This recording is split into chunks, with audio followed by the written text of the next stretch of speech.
behind-the-scenes insights and breaking news from the student-athletes who play for the Cardinal and Gold. Jones to get the call on the right side, and he's in the end zone for a touchdown, USC. Trojans Live is brought to you by Cooper Tires. Count on Cooper, an American company since 1914. Now here are Jordan Moore and John Jackson.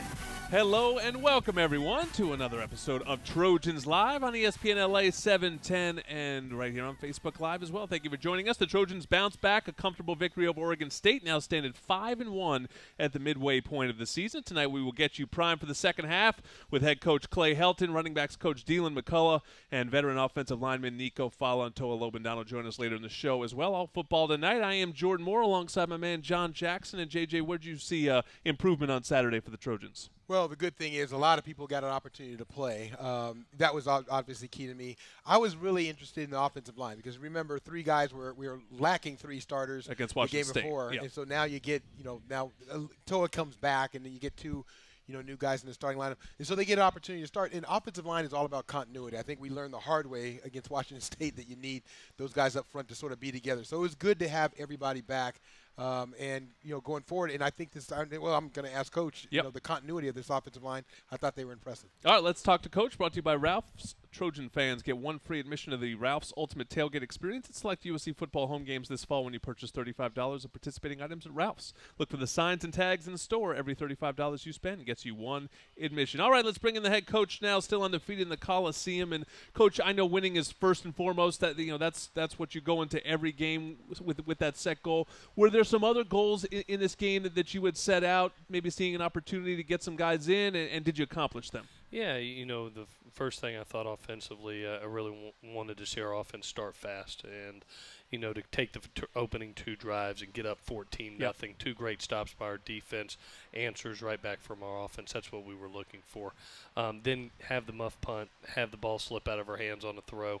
Those 2 turnovers, could have let the momentum slide, but come right back with a 10-play, 77-yard drive, get up 21-3 at halftime, and then score on 3 of the first 4 drives in the second half. So I thought there was some consistency throughout the game. Had a lull there in the second quarter that I'd love to take out of there. Yep. But I thought a lot more flow offensively and defensively. I can't say enough. I thought they played lights out the whole game.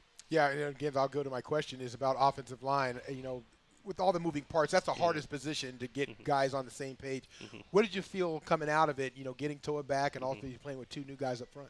Yeah, obviously when you have your left tackle back and have him in the game, it helps.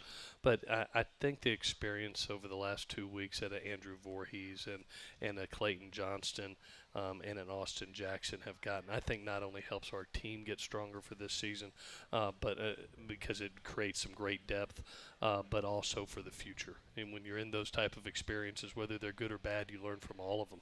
And I look at Andrew Voorhees, and he played his best game as a Trojan in that game, and the experience that Clayton and Austin you can't buy. I mean, that's just extremely valuable for our football team. I also wanted to talk about a great Trojan when Vianney tell him about. Of course, he obviously, he's done, right? Coach Vianney, I'm calling him. I was watching him on Saturday, and he was sitting in the offensive line coach's seat for most of the game. When it came down to the decision on the surgery part of it, was there an opportunity or was there a discussion about how to go about this process? No, it was a torn pectoral muscle, and when that happens, it's not even a decision. Okay. It's a very sad deal because if you go 4 games and get injured, you can get his redshirt year back, but he went 4 games in 22 plays, and so it's just real bad fortune. It's like we said, he becomes a coach now because he's so respected on our football team, so well liked, and every kid on that team looks up to him as not only a great player but a guy that does it right on and off the field. And so he'll be with us. He's going to have surgery tomorrow, so everybody say a prayer and that goes well for his future. And then we'll get him back and get him around our guys, and he'll be coach for the rest of the year. You mentioned the fast starts. Your first drives, really the whole season, have been pretty fantastic. What goes into – we hear about the script, I think, maybe more than talk about the script. What goes into that in terms of game planning? I mean, how big is the script? How much are you scripting out that it seems like the guys do tend to come out sharp? Yeah, each game? We come out. We come in on Thursdays after going through first and second down game plan basically for 2 days, and Thursdays we sit down as a staff and just list what we feel is the best plays, run and pass going into the game on normal down and distances, and then your top third down plays, and put a formatted script together. And you can see the confidence in each man in the room that in these plays, and they're the most practiced plays also. Right. And so when you run those plays, it's usually based on what the defense has their tendencies are, and you go into that, they work, and then what does the defense do? They adjust, and then it's time for you to adjust. What I was probably the most proud of is just being able to sit back at halftime and watch the offensive staff work and see their adjustments at halftime. And I thought they really came back. That first drive of 9 plays, 91 yards was really impressive to me. They had a plan, and then go out and score on 3 of the first 4 drives in the second half. So as impressive as that first drive was, I was really because we have led, when you look at our breakdown, we're winning each quarter, but the third quarter has kind of been our nemesis as far as our fewest points. And I thought we came out in that third quarter and really established a good rhythm, so it was nice to see. In addition to the game plan, and help me with this, I know you game plan for what the teams have done. So you're going to look at Utah and figure over their tendencies and break all that down and all that. How much of what percentage of the time do you not get what you worked you've seen them for 5 weeks or 6 weeks, and then all of a sudden you line up and you're not getting what they've played in the thing. They're just game planning just for you. You've played at USC. Yeah. You know when they play USC, you get everything but the kitchen sink thrown at you. But that's one of the reasons when we go into game plan, you put a great plan together for what they've shown.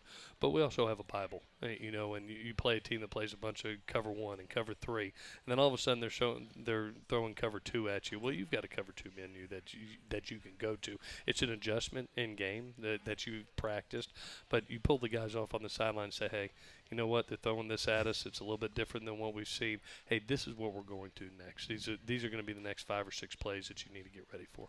Your quarterback, Sam Darnold, goes back over the 300-yard mark, 3 touchdowns in the game, couple loose balls, though, too. What did you see from his performance when you looked at it a couple days later? Some amazing throws in that game. When you go back and look at the tape, there were about 3 or 4 big league throws. I thought the throw to Tyler Vaughn's, you got a one-high safety in the middle of the field that ends up chasing an overdrag rather than taking the post, and seeing that and going through your progression and not just saying, oh, no, it's not going to be there, and letting it rip and trust Tyler and hit him in stride, I thought was really good. To recognize man coverage on Deontay on the corner, we actually had designed the play for 2 high, and the 2 high beater was front side. He recognized it, said, you know what, I'm not going to go there. I got a man-to-man opportunity to Deontay, went ahead and took it. The one throw to Tyler Petit on the 4-vert concept where he puts it dead over the linebacker, and the only place it could go to. I don't know how many men can make that throw. Things happen to him a little bit. He's kind of like Brett Favre sometimes. That ball, it happens to every quarterback at some point in time. You're going to rip it back there, and it's gonna fling out of your hands every now and then. And then I credit the Mike linebacker on the pick. He was working the correct side. It was cover 2. We had a corner and a flat route. It's the side you're supposed to work. And he got pressure from his left and was actually hot. So his eyes went immediately there, and the mic triggered and just got to it. So good play by him. All right, we're counting down to kickoff with the head coach here, Clay Helton. Thanks to Mito. Swiss watches since 1918, the official timekeeper of USC Athletics. Be the first to own the Fight On limited edition timepiece. True Trojan fans, visit shopmito.com/USC. That's shopmito, MIDO.com/USC. All right, more with Coach next. Thanks for listening and watching Trojans Live. Want a great 6-inch sub for under $3?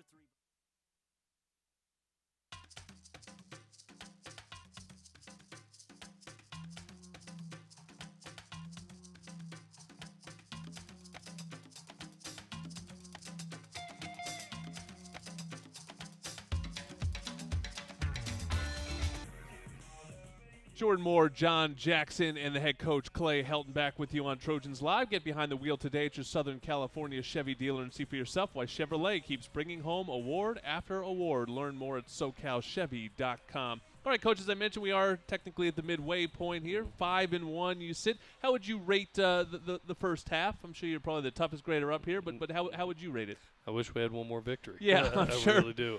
That's an easy one. But right now, sitting at 5-1, you're sitting at 3-1 at the top of the Pac-12 South, and control our own destiny.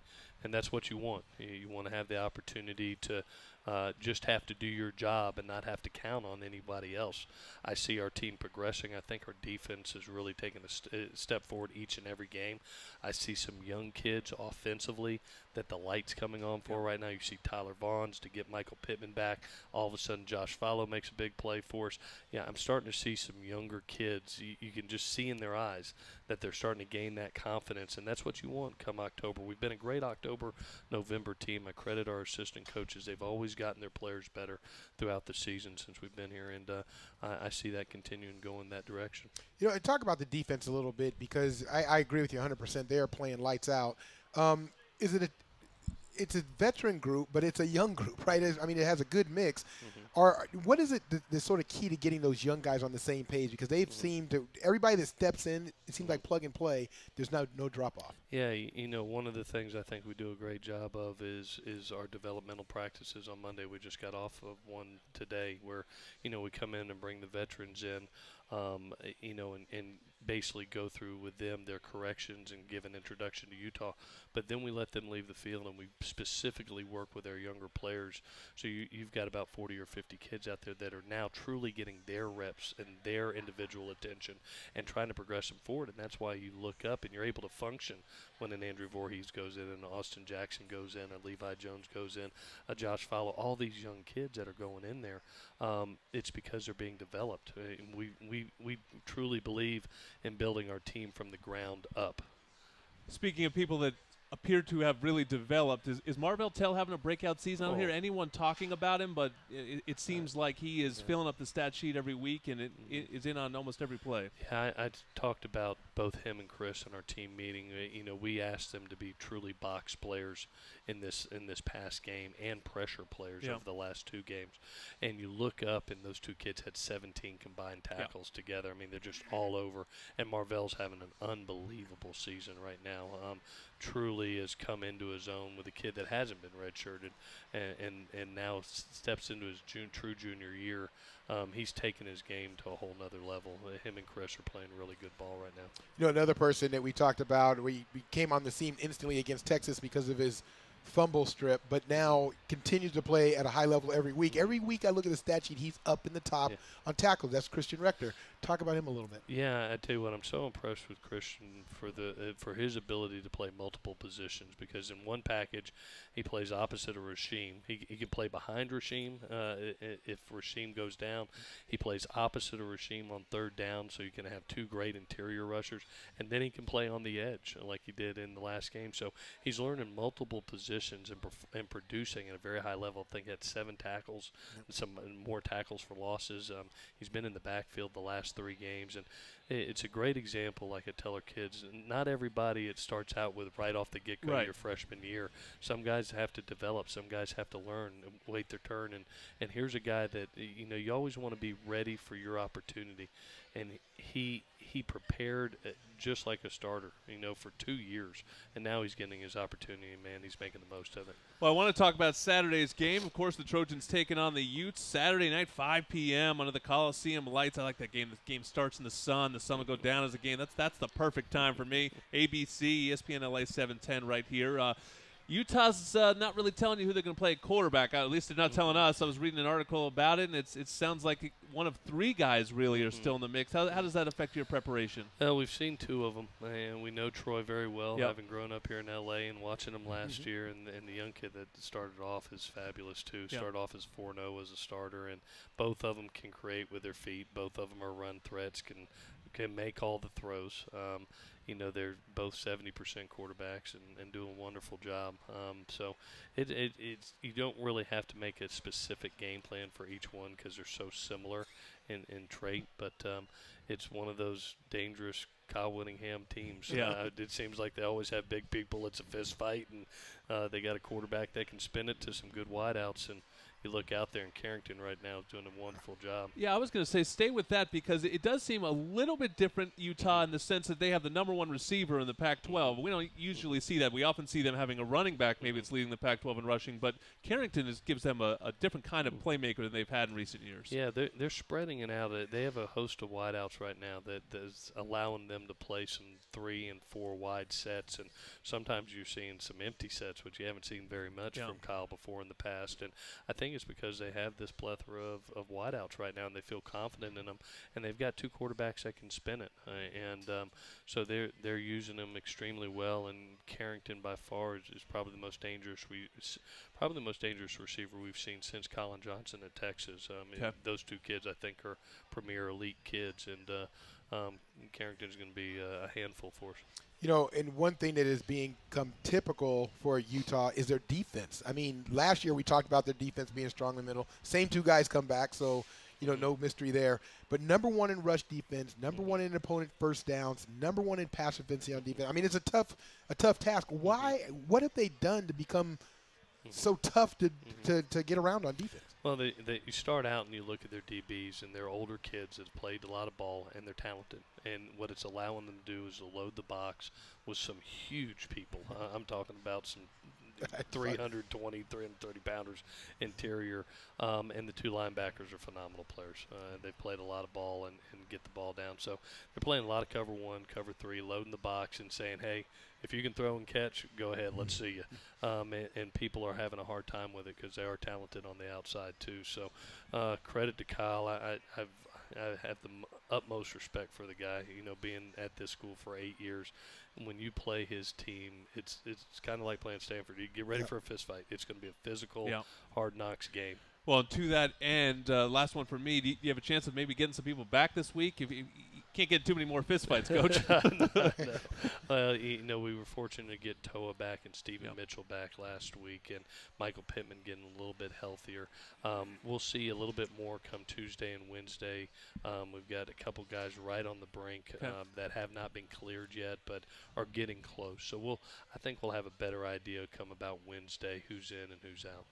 And I know that, you know, as a coaching staff, you guys prepare for every team the same way. How much do you think the players are engaged of the opponent? I mean, you know, is this a team that really can go into it and just say, hey, we just got our business hand, or they, you know, recognize, hey, it's Utah, got to turn it up a little bit? Well, we understand.